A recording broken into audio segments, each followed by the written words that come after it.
Vaxtınız xeyir olsun. Mən Dahi Akademiyanın Azərbaycan dili müəllimi Cəfərli Culay. Bugün sizlərlə 29 oktyabr 2025-ci il tarixində keçirilmiş sınavın Azərbaycan dili suallarının izahına baxacağıq. Deməli, deyir hansı sözdə səs və hərflərin sayı bərabərdir. Baxın, bizdən bərabər olanı soruşur. Ona görə də baxırıq burada nəyə? Maarif sözünə baxın. Maarif sözündə yanaşı nə var yazılışda? Qoşa A var. Qoşa A tələffüz zamanı biri düşür, biri uzanır. Ona görə də olur 6 hərf, 5 səs. Saat sözündə yenə qoşa A var. Qoşa A-da nə baş verir? Biri düşür, digəri də uzanır. Olur 4 hərf, 3 səs. Təəssüflə sözündə. Deməli, uşaqlar, təəssüflə sözünə xüsusi diqqət etməli olduğumuz məqam nədir? Baxın, burada qoşa Ə var, düzdürmü? Qoşa Ədə nə baş verir? Biri düşür, biri uzanır. Bəs burada nə var? Lalə. Lalə necə tələffüz olunur? Lalə nandən kimi tələffüz olunur. Baxın, burada bu hissədə qeyd etmişəm ki, lalə nandən kimi tələffüz olunacaq. Ona görə də ənin biri düşsə də onun yerinə bura N gəlir. Evdən biri çıxıb gedir, elə bil biri də əvəzinə gəlir. Yəni evdəki insan sayı dəyişmir ki, ona görə təəssüflə sözündə də 9 hərf, 9 səs olacaq. Sayda bir dəyişim yoxdur. Rübai. Uşaqlar, əgər qoşa saitinin tərkibində i varsa, orada ortaya nə əlavə olunacaqdır? Ortaya əlavə olunacaqdır y. Y əlavə olunub, ona görə də rübai necədir? 1, 2, 3, 4, 5. 5 hərf 6 səsdən ibarətdir. Yəni burada da səs artımı var. Dostluq, uşaqlar, sonu s-tı, ş-tı, x-tı, f-tı ilə bitən sözlərə samitlə başlayan şəkildə artırdıqda qoşa samitlərdən, yəni bu iki yanaş gələnlərdən ikincisi düşür. Olur dost. L bizim Azərbaycan dilində özündən əvvəl nəyə görsə demək olar ki, dəyişir. Yatıq insanları xatırladır. Ona görə də l-dıya keçəcək dostluq. Qıdakı sözün sonunda tək qalanda x kimi deyilir. Ümid edirəm ki, bu sualla bağlı bir sıxıntınız olmaz. Keçirik 28-ci suala. Burada cavab nədir deyə soruşsaz, bu arada səs və hərflərin sayı eyni olan istirdi deyə, yəni 9 hərf, 9 səs buyurdu. 28. Doğru fikirləri müəyyənləşdirir. Deyir, dilimizdə 9 kar samit hərf var. Baxın, hərf deyir ha, səs demir. Səs desə 11 olardı, səs desəydi 11 olardı. Çünki bizim dilimizdə K və İ ancaq səs olaraq mövcuddur. 9 plus 2, 11 səs var, amma hərf olaraq 9 kar var. Ona görə də bu fikir doğru fikirdir. Qarşılığı olmayan 5 cingiltili samit mövcuddur. Qarşılığı olmayan nədir? Cingiltili. Axı bizim dilimizdə qarşılığı olmayan cingiltili 1, 2, 3, 4-də nədir? Yəni biz l, m, n, r-ya cingiltili deyirik. H nədir? H nədir uşaqlar? H kar samit. Ona görə də biz deyirik ki, neçə dənə cingiltili var? 4. Bir dənə kar. Ona görə bu fikir uşaqlar tamamilə yanlış fikirdir. İkinci fikrin üstündən xətt çəkirik. İkinci fikir yanlışdır. Sonu bıdıcıcı ilə bitən sözlərdə fərq yaranır. Cod sözü də bıdıcıcı ilə bitib. Samit, sait, samit ya da sait, samit düsturu varsa, yəni cod, yod, ad, bunlar dəyişmirlər. Ona görə bu fikir yanlış fikirdir. Bunu da çıxıram. Dördüncü bizim cavabımız olacaq uşaqlar, yəni 4-ü götürəcəyik. Niyə? Deyir, burun samitləri ilə uzun tələffüz olunmayan saitlər. Burun samitləri hansılardır? M və N. Uzun tələffüz olunmayan saitlər hansılardır? I və Ü. Onun görə də ki, 2-yə bərabərdir. Cavabımız nə olacaq? 1, 4, D variantı. Keçirəm növbətiyə. Deyir, hər üçü düzəltmə feili olsun. Uşaqlar, bunları bir-bir təhlil eləyəcək. Bircə saniyə. Bunların hər birini bir-bir təhlili lazımdır bizə. Bunların hər birini təhlil eləyəcək. İndi bir dəqiqə. Ara məsafəsi qoyaq ki, təhlil üçün yer olsun.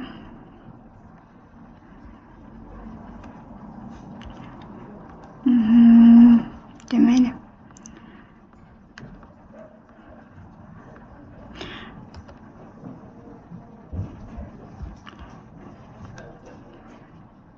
Bir saniyə. Burada nəyə baxırıq?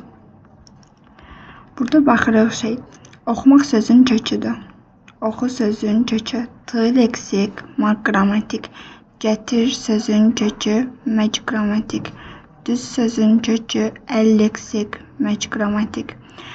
Gör sözün kökü, üç leksik, məc qrammatik. Qaldırmaq sözü uşaqlar Azərbaycan dilində sadədir. Maq qrammatik, ölmək, Öl sözün kökü öldürmək. Əgər dırdan sonra maq varsa dır leksik olacaqdı. Qırır, qırışır, maq.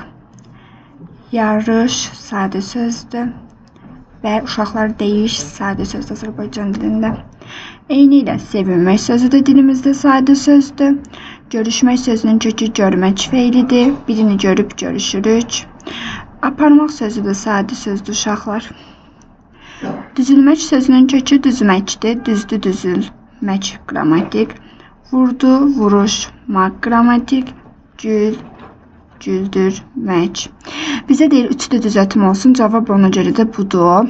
Ona görə də cavabımız Y variantı olacaqdır. Baxın, burada oxutmaq düzəltmədir, gətirmək sadədir, getdi. Burada qaldırmaq sadə idi, getdi. Burada yarışmaq, dəyişmək sadə idi, getdi. Burada da sevinmək sözü, aparmaq sözü sadə idi, get çıxıram, götürmürük. Deyir, hansı cərgə bütünlüklə yazıcı və təyyüz fərqlənən sözlərdən ibarətdir? Fərqlənən söz deyirsə bizə. Biz bütün sözləri tələffüz eləyəcəyik sizlə. Deməli, çiçək sözü necə olacaqdır? Çiçək. Çiçək şəklində olacaqdır. Çiçək sözü çiçək şəklində olacaq. Ç-ih əvəzlənməsi. Yəni, ç-ihə keçəcəkdir. Belə çiçək sözü bu cür olacaq. Sonra, qapı sözündə dəyişim olmur, fincan sözündə dəyişim olmur. Amma bizə deyir, hamısı fərqlənən olsun, qapı ilə fincana görə çıxırıq. Hətta da nə baş verəcək uşaqlar? Deməli, hətta necə olacaqdır? 2 tığ yanaşıdırsa, ikincisi cingiltiləşəcək. Hətta olacaqdır. Daha sonra doqquz olacaqdır. Doqquz. Q, Q'ya keçəcəkdir. Doqquz olacaqdır. Daha sonra sünbül isə nə olacaq uşaqlar? Sünbül. Və bizdə nə deyir, hamısı fərqlənən cavabımız elə. Burada üzə çıxır ki, D variantıdır. Qoşalardan T, D-ya keçdi. Q, K-ya keçib. N da ki, M-ya keçib. Saqqal. Bu K olacaqdır. Sadiq K olacaqdır. Amma açar dəyişmir.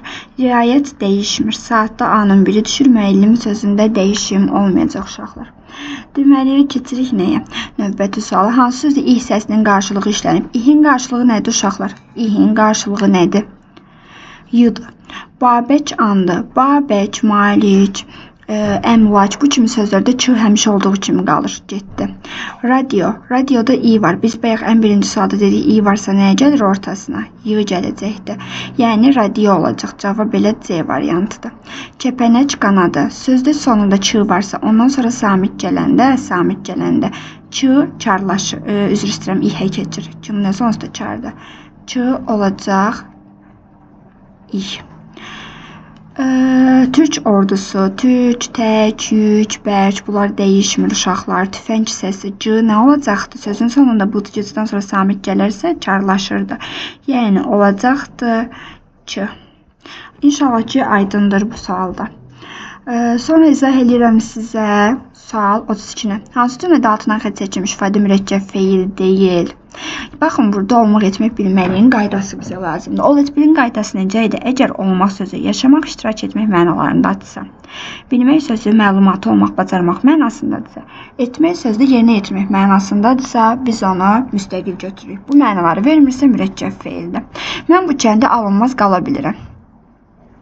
Qala burada nədir? İsimdir.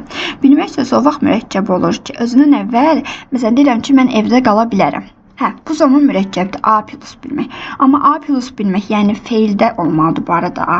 A qoşulan feilin üstünə bilmək olarsa biz onu mürəkkəb götürürük. Amma burada mürəkkəb feil deyil. Bilmək sadədir. Yurdun hər köşəsində istədiyim qədər qala bilərəm. Nə edə bilərəm? Qala bilərəm. İkisi birlikdə xəbər olacaqdır. Və burada bilmək sözü bu sözdə qoşulubdur. Yəni, burada qalmaq sözdə feildir, gördünüzmü?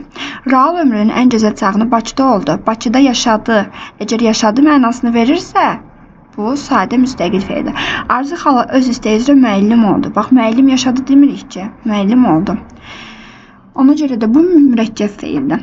Mən müəllimin evə verdiyi bütün tapşırıqları etdim, yerinə yetirdim. Yerinə yetirmək mənasını verirsə, bu da sadə feildir, mürəkkəb feil deyil. Cavab 1, 3, 5, B variantı olacaq. Anam hər gün əsgər qardaşım üçün dua eləyir. Dua etmək mürəkkəb feildir uşaqlar. Deyir ki, məntiqi ardıcılığı davam etdirməz. Burada bir siz nəyi soruşur sizdən? Biz normalda demişik ki, n-dan sonra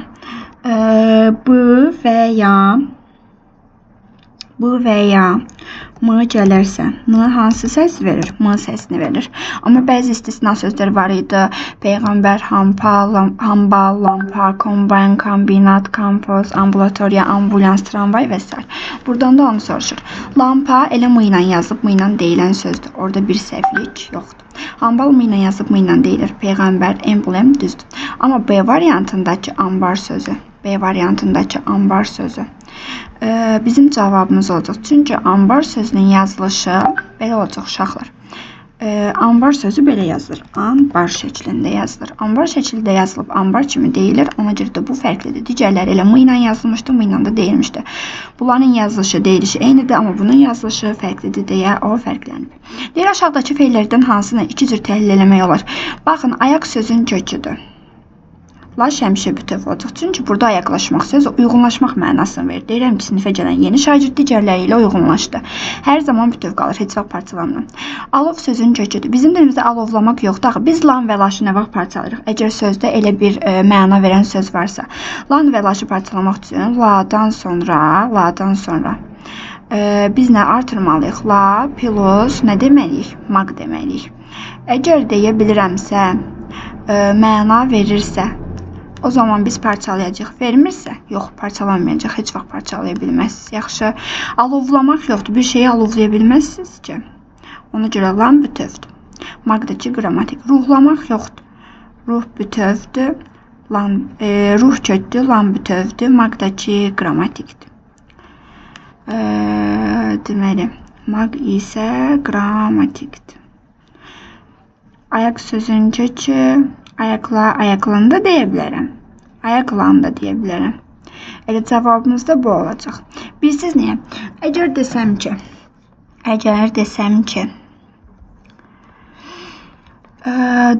ki, xalça ayaqlandı. Xalça ayaqlandı. Baxın, burada ayaq sözün kökü la leksik, n leksik ki bölünür. Yox, əgər desəm ki, xəstə ayaqlandı. Burada isə lan bütöv olacaq. Niyə? Xalçanın üzərinə ayağı qoyub ayaqlayıram, xalça ayaqlanmış olur. Amma xəstənin üstünə çıxıb ayaqlamıram ki, sağalsın. Xəstə ayaqlandı demək, ayağı qalxdı deməkdir də. Daha sonra vidalaşmaq sözü. Vida sözün köküdür uşaqlar. Laş, bütöv, maq, qrammatik. Pətəçkoy birləşməsində aslı tərəf bizdə uşaqlar birinci tərəf adlanır və pətəçkoyda da özündən sonra q, yəni samit gəlib deyə biz buna deyəcəyik pətək uşaqlar, pətək deyəcəyik, ihə keçəcək. Çünki bilirsiniz, bu ç ilə bitən sözlərdə milli sözcüsü əgər özündən sonra samit gələndə o ih kimi tələffüz olunur, pətək. Aha. Y cəngəti samitdir, çar qarşılıq var. Baxın, bizə deyir ki, doğru fikri seç. Bu sözdə y var, biz sözdə üstünə qoyuram elə. Biz sözdə Said samitə axtarırıqsa, hara baxırıq uşaqlar? Tələffüsə baxırıq, əlbəttə ki, tələffüsə baxırıq. Bu sözdə y yoxdur, vurğu ilk hecəyə yox, son hecəyə düşüb. Sözdə qarşılıq olmayan bir samit. Baxaq, p-nın qarşılığı b, t-nınki d, i-hinki də ki y-dır, var. 2 çar bir cəngəti samit işlənib. P, t, i. Üçü də çardır uşaqlar. Getdi. Çar samitə başlayıb çarla bitir. Bəli, p da çardı, i də çardı. Ona görə də bizim cavabımız o olacaq. Daha sonra uşaqlar, gözləyəcəklər sözünün fonetik xüsusiyyətini istəyir bizdən. Nə olacaq burada tələffüzdə? Həmişə fonetikanı yazanda mütləq tələffüzü qeyd edin. Gözünüzün önündə olsun. Gözləyəcəklər. Belə. Bu da bu sözün tələffüzüdür. Deyir, fonetik təhlilinə bağlı uyğun fikri tapın. Çar qarşılığı olmayan iki cəngəti samit işlənib. Gəlin baxaq. C-nınki ç-dı, z, s-dı, d, t-dı, y, i-di, c, ç-dı, İhin qarşılığı y-dır. Deməli, çar qarşılığına 2 cingeti. Burada l-nın yoxdur, r-nın yoxdur. Yəni düz fikirdir. Saitlərdən ikisi incə və dodaqlanandır. Baxın, dodaqlanan deyir. Ö, ü. İncə dodaqlanandır. Düz fikirdir. Çar cinsinin samicütlüyü işlənməymişdir. C-nın qarşılığı yoxdur bu sözdə. Z da yoxdur, d da yoxdur. Amma var axı. Baxın, çar cinsli y-nın qarşılığı nədir? İ.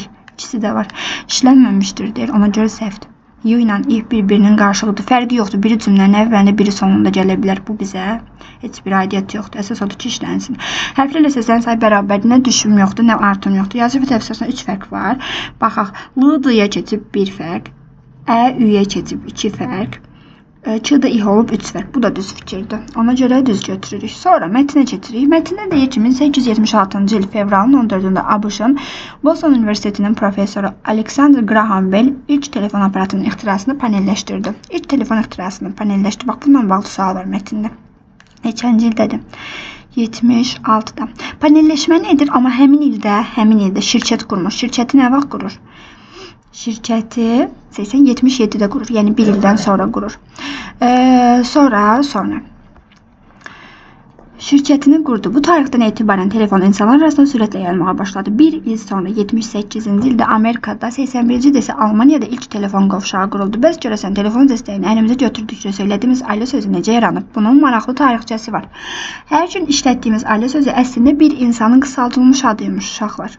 Bir insanın qısaldılmış adı da. Mətnləri işləyəndə çalışın özünüz təhlil eləyə işləyəsiniz. Altın xəttiyə əsas məqamları özünüz beyninizdə vurğulayın, ardından sual düşərlər. Xanımın tam adı Alexandra Lolita Osvaldo'dur. Bu sevimli gənc qız telefonu icad edən Graham Bell'in sevgilisidir. Graham Bell telefonu icad edincə ilk xətti sevgilisinin evinə çəkib. Bax, ilk xətti öz evinə çəkmir ha. Sevgilisinin evinə çəkir.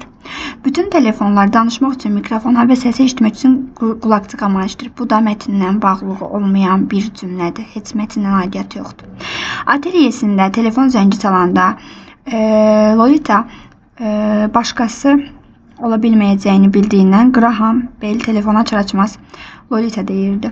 Bir zamandan sonra Bell sevgilisinin adını qısaldaraq Ali Lolos deməyə başlayır. Münasibət davam etdikcə Graham və sevgilisinin adını daha da qısaltdı və ona 2 hecalı bir ad tapdı. Bu qısa ad Alo idi. Çalışqanlığından fikrinin yalnız telefon xidmətində olması səbəbindən sevgilisi Belli tərk edir. Deməli, Belli niyə tərk elədi? Çox işləyirmiş, vaxt ayıra bilməmiş. Onu telefonu ilə baş-başa buraxıb gedir. Beləliklə illər keçirir, Bell qocalır. Yaşlı Bell sevgilisinin bir gün ona zəng edəcəyi ümidi ilə telefonunun başından ayrılmırdı. Şəhərdə çəkilən telefon xətlərinin sayı gedərək artmağa başlamışdı. Telefon artıq bütün bölgələrə yayılırdı. Graham artıq başqa kəslər də axtarırdı. Lakin o telefonun hər çalışında sevgilisini axtardığını sanaraq telefonu alo deyərək açırdı. Bu artıq bütün insanlarda adət halına olub. Yəni insanların alo deməyinin tək səbəbi Graham'ın telefonu bu şəkildə açmasıymış. Əslində Graham düşünür ki, sevgilisi yığıb, amma başqa insanlar da yığırdı ona. Alo sözünün ilk yazılı ifadəsini kim işlədib? Edison işlədibdir. Tarixli bir məktubunda keçir. Sevgilisinin onu tərk etməsinə baxmayaraq insanlar onun bu əvəzsiz kəşfini yüksək qiymətləndirmişdir. Belə ki, 1923-cü ildə yağışlı avqust səhərlərinin birində ABŞ və Kanadada bütün telefonlar bir dəqiqəlik söndürülür. Amerika Alexander Graham Bell'i dəfn edərkən 13 milyon telefon aparatı dahi ixtiraçının şərəfinə susurdu. Belə. Mətnə əsasən hansı fikir doğrudur? Alo sözü Bell'in şərəfinə yaradılmışdır. Bell'in yox, Bell'in sevgilisinin. İlk dəfə alo kəlməsi Edison istifadə etmişdir. Edison yox, Bell'in özü istifadə edibdir. Bell sevgilisi tərəfindən tərk edilsə də əhali tərəfindən dəyərləndirilir. Cavabımız elə bu olacaq uşaqlar. Cavab C olacaqdır. Gəlin rəngi dəyişək biraz, gözümüz kəndimiz açılsın. Cavabımız C olacaqdır. Çünki biz orada diqqətlə fikir versəniz görərsiniz ki, deyir ki, sevgilisini tərk edir, çıxıb gedir, amma bu heç vaxt ümidsizliyə qapılmır. Hər dəfə fikirləşir ki, sevgilisi onu zəng eləyəcəkdir. Sevgilisini də tək getmək səbəbi nə idi uşaqlar? Düzgün vaxt ayıra bilmirdi işdən dolayı. O da onun telefonunu baş-başa buraxıbdı və getdi. Sonra 38 izah edirəm. Mətndə hansı sualın cavabı yoxdur. Alo sözü necə yarandı? Sevgilisinin şərəfinə. Yəni sevgilisinin evinə çəkmişdi ona görə. İlk telefon xətti kimin evinə çəkildi? Sevgilisinin. Edison Bell-lə necə tanış olmuşdu? Göstərmir axı. Deyir ki, Edisonun əsərində. Baxın, deyir ki, Edison öz tarixli məktubunda onun adını çəkir. Amma demir Edisonla necə tanış olmuşdu. Onlar harda tanış olublar. Bellin sevgilisi niyə atır onu? Çox məşğul idi. Bell niyə telefon açanda sevgilisinin adını çəkir? Hər dəfə bir ümid gözləyir. Sevgilisi onu tərk eləmişdi. Bu da ümidli idi ki, bəlkə bir gün yığar. Ona görə hər dəfə açanda o ümidlə açır telefonu. Qarşısına çıxış şərhisi qoymuş. Abzas əslində iki abzasdan ibarət. İkinci abzas hansı ifadə ilə başlamalıdır. İndi qalxaq ikinci abzasa baxaq. Deməli, biz bilirsiniz abzas necə böləcək. Fikir bitkinliyinə baxasınız uşaqlar. Deməli, fikir bitkinliyinə əsasən hər gün işlətdiyimiz alo sözü əslində insanın qısaldılmış adıdır. Graham Bell sevgilisinin evinə çəkir. Baxın, burada telefon çəkilməyindən danışılır. Bax, burada bir ad tapdı. Bu da alo idi. Bitdi. Alo sözün yaranması bitdi. Artıq bu yeni abzas olmalıydı. Yeni abzas olmalıydı. Çalışqanlığına fikrinin yayılmasından ayrılır. Bax, bura qədər sevgilidir. Bura qədər sevgiliydiler. O alo adını verir. Burada fikir bitir. Yeni abzas buydu. Sadəcə abzas işarəsi qoyulmayıb ki, siz onu tapasınız. Aha, ona görə də burada cavab C olacaqdı. Hansı sözlə başlayan cümlə mətnin məzmununa uyğun deyil. Bayaq əslində göstərmişdim, əgər diqqət yetirmişdinizsə 40-da. Baxın, burada dedim ki, bunun heç bir aidiyyatı yoxdur. O cümlə haradaydı? Bax, burada. Dedim bütün telefonla. Dedim bunun heç bir əlaqəsi yoxdur. Fikir verin, sanki deyir telefon sözünün izahlı lüğətidir. İzahlı lüğət təsiri bağışlayan fikirlər heç vaxt mətnin məzmununa uyğun olmur adətən. Ona görə də onu da elə seçdik. Sonra 40'da getdi. 40'da cavab dedik nədir? Bütün sözüdür. 40'da cavab B olacaqdı. 41 izah edirəm. 41'də deyir ki, ilk telefon qovşanlığının qurulması girişdə var idi. 76. Bellin insanlar tərəfindən qiymətləndirilməsi ölümün şərəfinə sükut. Bellin tükənməyən ümidi ola bilər. Alo sözün yaranması girişdə deyildi axı. Fikir verin, alo sözünün yaranması girişdə sadəcə telefon şirkətinin qurulması və panellərin yaradılması idi. Alo sözünün yaradılması. Giriş nədir uşaqlar? Bir əsərdə giriş ilk abzasdır. Bax, giriş budur. Əsas buradan son abzasa qədərdir. Adətən son abzasda bizdə nəticə hissədir. Yəni, bax, alo sözünün yaradılmasını harda verib? Burada verib, yəni əsasda veribdir. 42. Mətnə əsasən uyğunluq. Bell ilk telefon aparatını ixtira edən kimi özünə şirkət qurdu. Bayaq nə dedik? İxtira edən kimi qurmadı. Bir il arada fasilə var. Yəni, bir ildən sonra qurulubdur. 42'də cavab ümumiyyətlə D olacaqdı və bir il aradan sonra qurulubdur. Yəni, bu fikir yanlışdır. Bu fikir bizdə yanlış fikir olacaq. Bir saniyə. Aha. Bizim bu fikrimiz yanlışdır. Bellin ixtirası insanlar tərəfindən sevildi. Bell ilk xətti öz evinə çəkmədi, sevgilisinin evinə çəkdi. Alo sözünün ilk yazılı istifadəsi Edisonun 87-ci tarix məktubundadır. Doğru fikirdir. Bell sevgilisine etdiyi xəyanətdən dolayı Bell xəyanət etmir, sadəcə çox çalışırdı. Telefon Bellin sevgilisinə ad günü sürpriz idi. Ümumiyyətlə orada heç ad günündən söhbət getməyibdi. Deməli, bizə deyir uyğunluğu tap. Baxın uşaqlar, uyğunluq deyirsə doğrudan doğrunu götürürəm. Yanlışdan da yanlışı götürürəm. Yanlışda budur yanlış. Bir də yanlış budur. Doğruda da doğru budur. Yəni, uyğunluq deyəndə bunu götürürəm. Əgər bizə desəydi uyğunsuzluğu seç, uyğunsuzluq desəydi o zaman buradan yanlışı, buradan doğrunu götərdik. Uyğunluq dediyinə görə doğrudan doğru, yanlışdan yanlış. O da eləyir 2, 5, 6. Deməli, uşaqlar izah edirik 42. Deyir, mətndə altından xətt çəkilmiş söz. Mətndən altından xətt çəkilmiş söz hansı nümunədə həqiqi mənada işlənməmişdir? Mətndə altından xətt çəkilən sözə baxaq. Birinci ki, hansı sözün altından xətt çəkilibdir? Gəlin həmin sözü tapaq. Deməli, mətndə altından xətt çəkilmiş söz burada. Hansı sözdür? Çəkmişdi sözüdür. Çəkmişdi. Deyir, ilk xətti sevgilisinin evinə çəkib. İlk xətti sevgilisinin evinə çəkib. İndi baxaq görək burada hansında həqiqi mənada işlənməyib. O alboma ən sevdiyi çiçəyi çəkir. Həqiqətən çiçək çəkə bilərik. Binalar arasında gediş-gəliş üçün yolu həqiqətən çəkə bilərlər. Yəni yol çəkmək burada həqiqi mənadadır. Anasının əlindən dəftəri özünə çəkdi. Həqiqətən çəkibdir. Süfrə çəkmək stola yenə həqiqidir. Amma dərd çəkmək, oturub dərdi biz həqiqətən götürüb özümüzə doğru çəkə bilməliyik ki, məcazi mənadadır, məcazi birləşmədir. Ona görə bunu götürmürük. Daha sonra izah edirəm 44-cü sualı. 44-cü sualda cavab A olacaqdı. Birinci, Alexander Graham ilk telefon aparatını çəkib. Yəni daha doğrusu patenləşdirir. Sonra şirkətini qurur. Bir ildən sonra. Sonra sevgilisi Belli tərk eləyir. Sonra da ailə sözünün Edisonun məktubunda istifadəsini görürük. Belə. 44 də getdi. 45-i sizə izah eləyirəm. 45 açıq sualdır. Əksər insanlar telefonu niyə alo deyə yazır? Bayaq sizə dediyimə adət olmuş. Çünki Bel sevgilisindən ayrılandan sonra hər dəfə düşünür ki, buna zəng eləyən onun sevgilisidir. Alo deyə asır. Amma başqa insanlar da artıq Belli axtarmağa başlamışdılar deyə bu alo deyərək açması digər insanlara vərdiş olaraq keçir.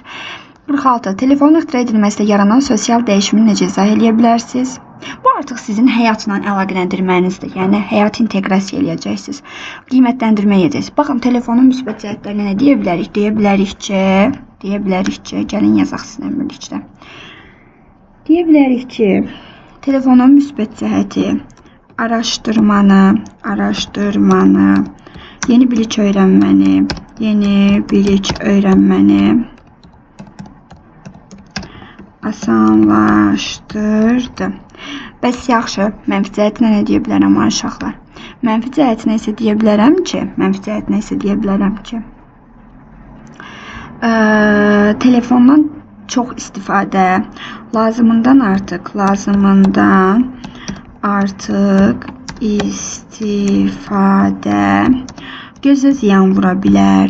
Daha sonra nə edə bilər uşaqlar?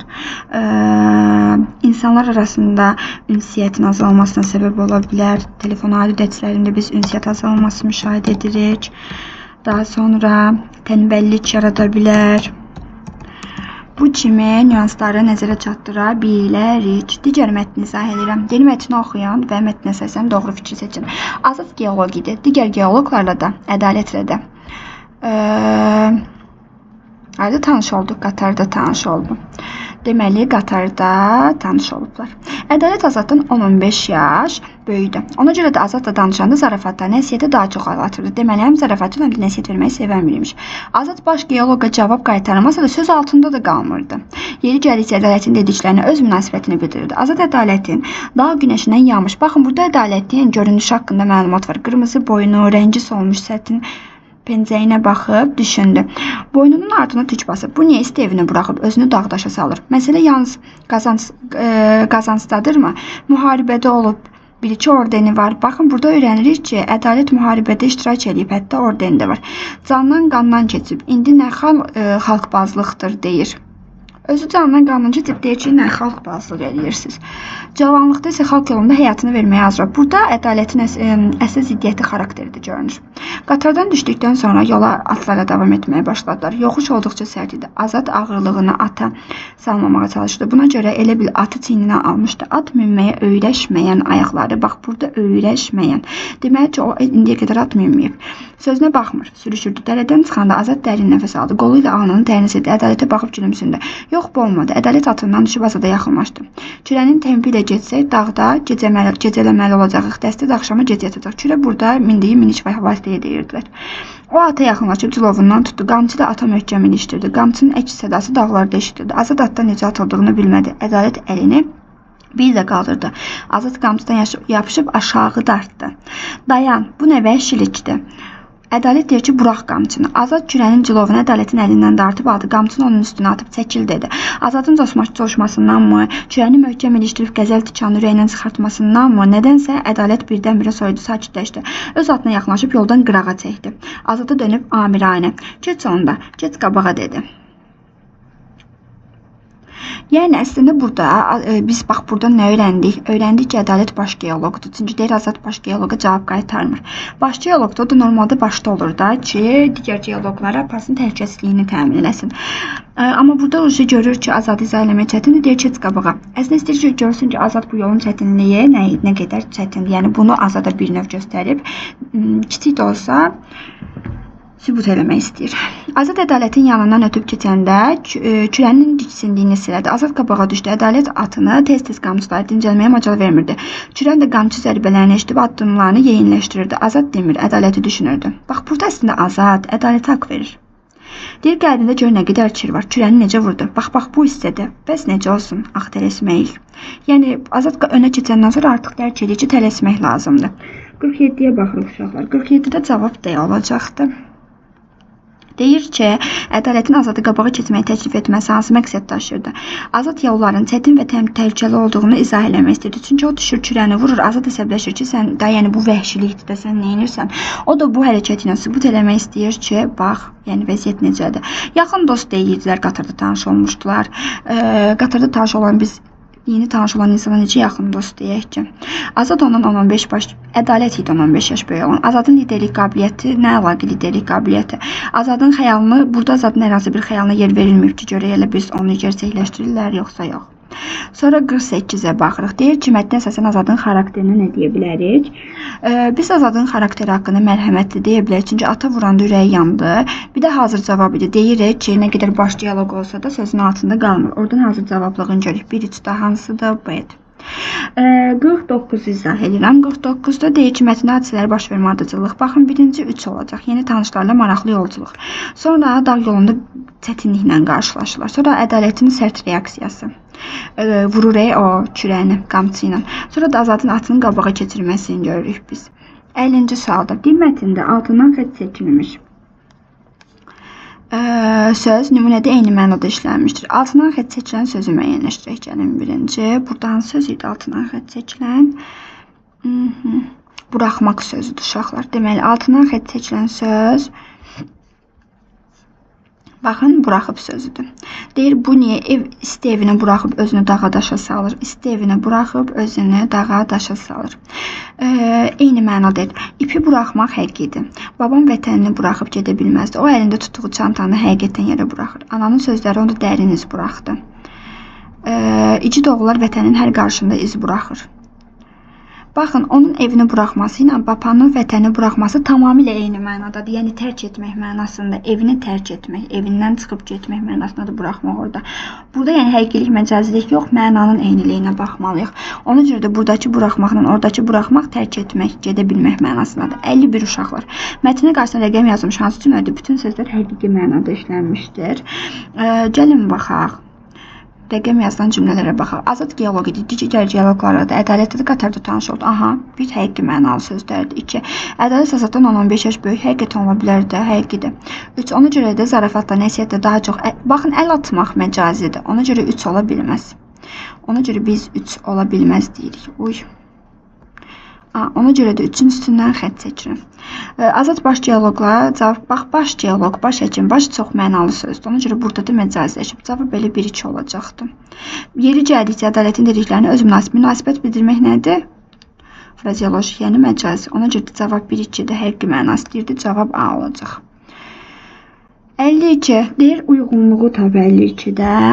Kürəni vurduğu üçün ədalət Azada hissləndi. Kürəni vurduğuna görə Azad ədalətə hisslənib. Ədalət yox, getdi. Azadın at minməyə, öyrəşməyə, ayaqlar sözünə baxmırdı. Bayaq dediyi bunu, düzdür. Ədalət müharibədə iştirak edib, düz fikirdi, ordenini alıb. Azad cavanlıqda müharibədə iştirak edib. Azadın ümumiyyətlə müharibədə iştirak edib. Mən ilə bağlı üçün görmürük. 2-4-dür bizim cavabımız B. Hansı suala cavab tapmaq mümkün deyil, deyir bizə. Azadın ixtisası geoloq idi, ilk cümlə. Azad ədalət hərəkətinə necə reaksiya verir? Deyir ki, vəhşisən, sən nə edirsən?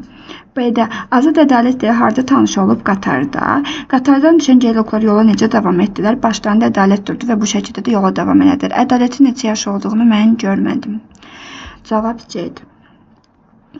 Daha sonra uşaqlar 54. 54-cü sualda deyir ki, mətnə əsasən uyğunluğu tap. Deyir, mətnə görə müəyyən eləyə bilirəm. Ədalətin zarafatçıl olduğunu müəyyən edirəm. Zarafatçıl idi, nəsiyyət verdi. 2 dəfə at sürdüyüb, bunu müəyyən etmədim. Azadın 2 dəfə at sürdüyünü müəyyən elədim, amma bunu yox. Mətnə görə müəyyən etmək olmur. Komandanın neçə nəfərdən ibarət olduğunu. Orada demir axı komandada neçə nəfər var idi. Mən bunu müəyyən eləyə bilmirəm. Cavabımız 1-3-dür. Ədalətin görünüşü haqqında fikir var idi. Deyir ki, nə biləm, köhnə geyimi, boynun arxası tüklü və s. 55. 55-də də heç nəyə baxmayaraq Azad və ədalətin davranışı haqq qazanır. Bayaq işarə elədiyim son cümlədə həqiqətən də deyirik qabağa keçəndən sonra ki, axı tələsməyik, nə edə bilər? Baxın, bəs necə olsun? Axı tələsməlik. Burada əslində azad haqq qazandır. Elə bu cümlə həmin sualın cavabıdır. Sonra 56-da deyir ki, mətnə əsasən ədalətin davranışını necə qiymətləndirmək olar? Burada ədalətin haqqında belə deyə bilərdik ki, ədalət baş dialoqdur və dialoqları sağ-salamat çatdırmaqdan məsul olan bir şəxs idi. Ona görə də o başda gedirdi. Onun davranışının da səbəbi bu idi ki, əminamanlıqla cəmaatı öz yurduna, öz evinə yetirsin. Öhdəliyini sadəcə yerinə yetirirdi. Ona görə də biz onu müsbət qiymətləndirə bilərik. Diqqət üçün təşəkkür edirəm. Ümid edirəm sualları başa düşmüş olarsınız. Sağ olun.